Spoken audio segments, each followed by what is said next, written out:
Hi, I'm here with Andrea from Bormioli Pharma. Hi, Andrea, how are you today? I'm fine. Thanks a lot. Thanks a lot. Good. Nice to see you. And for the benefit of the people who don't know much about the company, can you introduce yourself and a bit more about Bormioli? Yeah, my name is Andrea Lodetti. I'm the Chief Executive Officer of Bormioli Pharma. Bormioli Pharma is a global provider of packaging solutions for the pharmaceutical application. We design and produce plastic and glass primary packaging. That means container closures and also dosing system. And we operate globally, so we serve more than 100 countries. We have operation in Europe, in Italy, Germany, and France. And we have a very long heritage. The company was born more than 200 years ago. Of course, not working in the pharma space at that time. They were working more in perfumery and this type of containers, glass containers. And then there was an evolution over the years, and then we come today, as I said, an international and renewed now global player for the pharma industry. Fantastic. So you've been producing packaging for Yeah. nearly 200 years. What is the future of the packaging going to look and feel like? And what challenges are you going to be facing? Yeah, that's a big question. Of course, there's an important evolution ongoing nowadays under different perspective.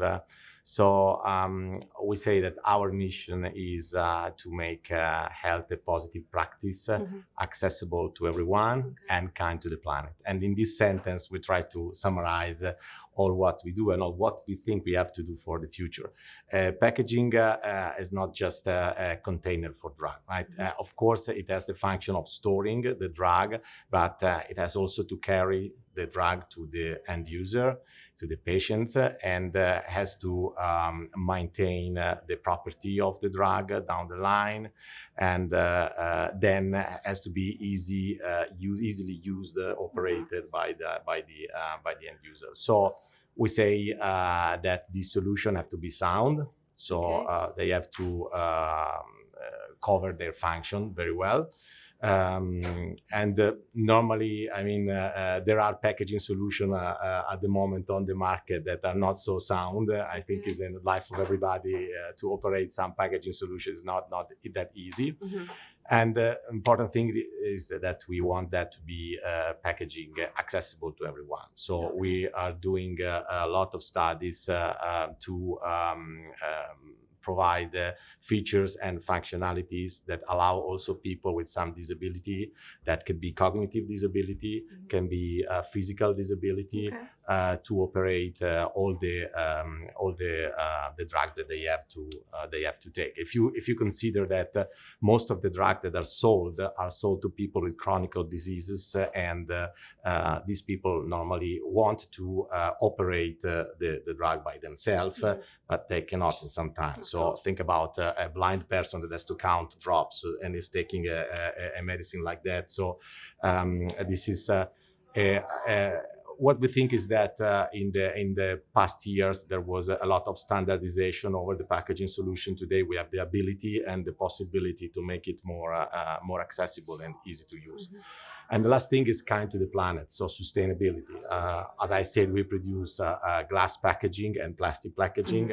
Everybody knows about the fact that plastic is considered a non-sustainable product, and we work in the space of recycling and using all what is coming from the resources that are already used for some other application, to use them to create new packaging. So that's how they coexist in your strategy? Yeah. Okay, perfect. And you mentioned accessibility as a key word for the future of your packaging. Yeah. But what concrete projects do you have in the pipeline, and how are you going to make it especially for the frailest of patients accessible? Yeah, we have several projects that we have working on. Some of them are already projects by which we have a pharma company that has asked for this development. Some of them are just studies that we do.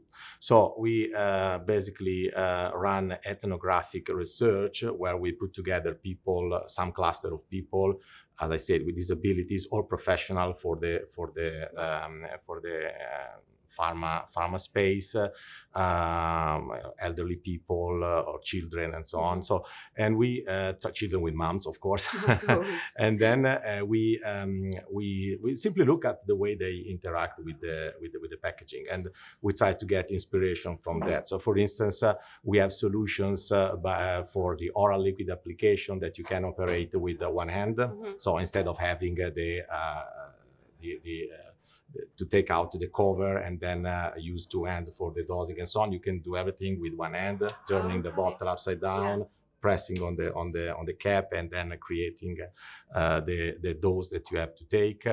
We have other more enhanced packaging that also take some electronic equipment on top that allows you to count for and to apply the right dose by counting what you do with the packaging. We have solutions to make like the ophthalmic application more easy to use. Oh, amazing. Yes, for instance, for me to get close to the collyrium, which is always a challenge. Sure. And so we think that it has not been done enough so far for being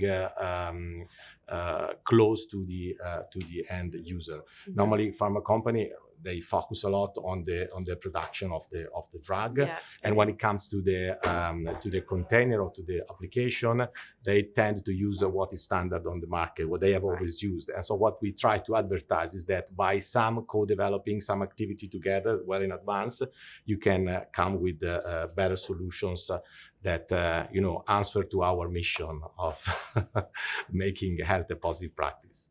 That's fantastic. It's been extremely interesting, but thank you very much for talking to me today, Andrea. Thank you, Gloria. Thanks a lot.